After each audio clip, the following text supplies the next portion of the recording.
Join me as I dive into the wild world of 1950s sci-fi and try to bring to life some of the most outrageous monsters created by scientists back then.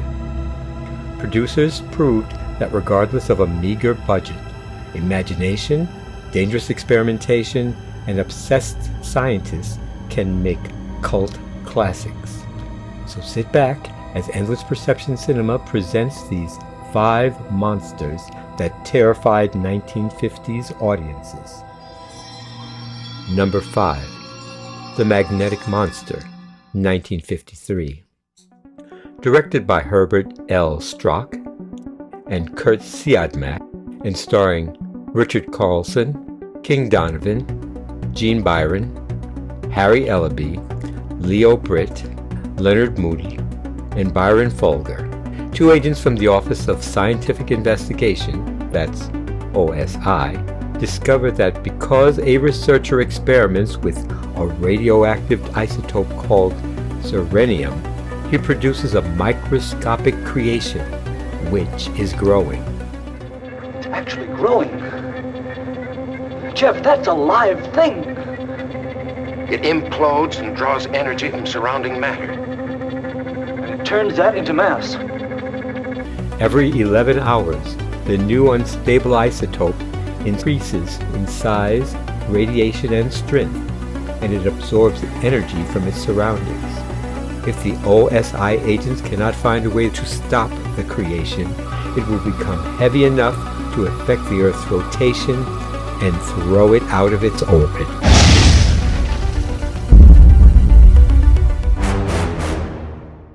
As the agents from the OSI first check out magnetic disturbances at an appliance store, The epicenter is up there.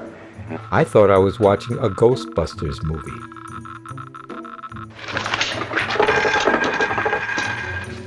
This is hot, Ray. Symmetrical book stacking, just like the Philadelphia mass turbulence of 1947. Number 4. Donovan's Brain, 1953. Directed by Felix E. Feist and starring Lou Ayres, Gene Evans, Nancy Davis, Steve Brody, Tom Powers, Lisa K. Howard, Michael Colgan, and Victor Sutherland. Dr. Patrick Corey only experimented with keeping the brains of animals alive. It's great work, Frank. Congratulations. Terrific, but I'm glad it's over. Until a plane crash seriously injured a millionaire named Donovan. Never make it to the hospital. What about your place, Doc? It's only a couple of miles. I don't think he has a chance, but it's worth a try. Patrick uses Donovan's death to prove that a human brain can exist separate from its body. But this brain contains all the knowledge and experience of Warren Donovan's entire life. In other words, all his thoughts. The impulses of these thoughts then must still be alive. As time passes, the illegally stolen brain thrives in its new environment, making a mental connection with Patrick, who also takes on Donovan's traits.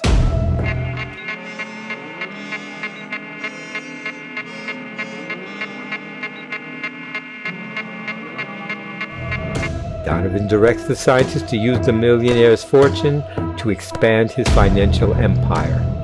Your ignorance is insurance for personal safety. Mr. Donovan intends to dominate the international financial scene. And a fatal accident will occur to all who happen to stand in his way. And when others interfere with the plans of Donovan's growing brain, they discover the consequences.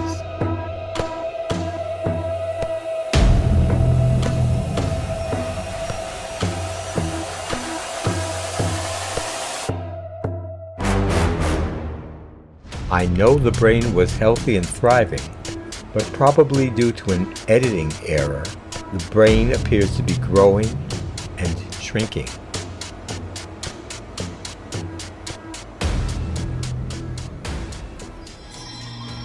Number 3. The Gamma People, 1956. Directed by John Gilling and starring Paul Davis, Ava Bartok, Leslie Phillips, Walter Rilla, Martin Miller, Philip Lever, Jackie Lane, Michael Corridia, and Pauline Druitt. After a railway car breaks loose, a reporter and his photographer assistant come across a town with a hideous secret. For the past 5 years, a scientist has been conducting gamma-ray experiments to transform children into geniuses.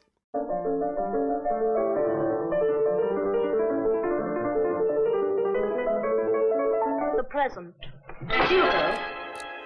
However, the bombardment of gamma rays mostly produces ghoulish-looking characters that the scientist uses to control the citizens of the village.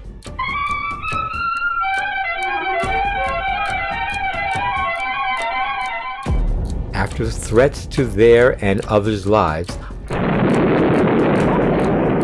Mike and Howard find that they must stop the evil scientist's plan to create a master race. Before your mind dies, you will experience all the extremes of heat. It will not be pleasant. How smart is it to cross in front of a child in a swing who is angry at you? And how dumb is it to say to a kid, "I have something you want, and you can't have it"?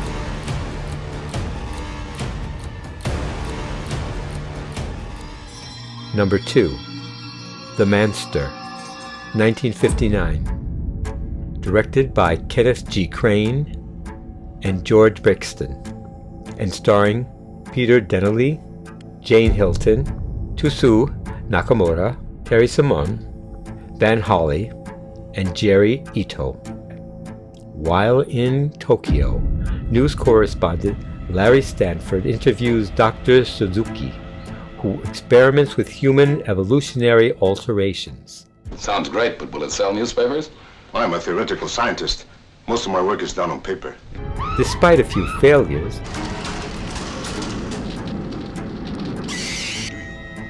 the doctor believes that Larry would make a great test subject. You look like a strong man. Have you ever had any major illnesses? And secretly administers a unique injection.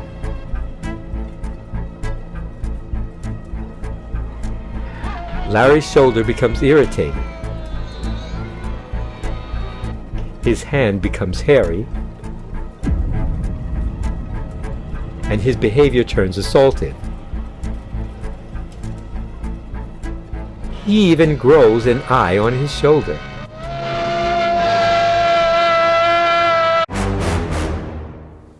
Just when he thought things couldn't get any worse, Larry begins to get ahead.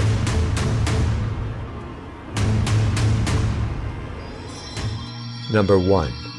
The Colossus of New York, 1958.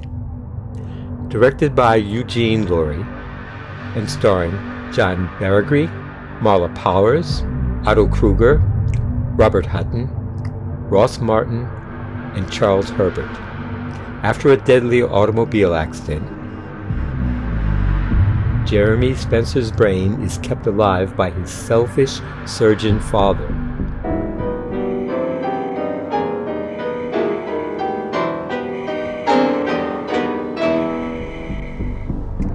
He hopes that Jeremy can continue his humanitarian work even after the loss of his body. No, it's inhuman.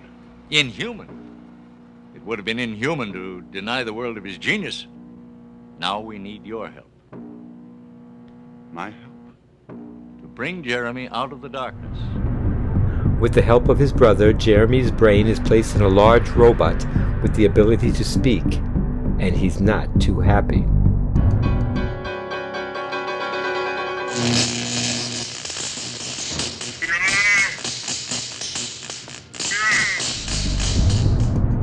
The loss of his humanity is compounded by Jeremy dealing with his child. All right. Yes, a real giant. And finding that his brother is after his wife.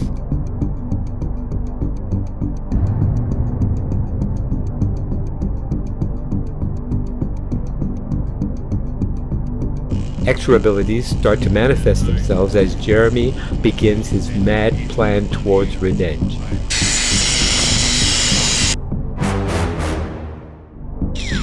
Is it just me? Or does anyone else see a RoboCop comparison during the awakening of Jeremy? You're gonna be a bad. You can hear? You understand? You've been ill. You've been very ill. You're going to be well again. Jeremy. Well, that's my 5. Place your favorite sci-fi films that put a smile on your face in the comments below. Craving more cinematic chills? Check out my deep dive into 5 underrated sci-fi gems. See you next time.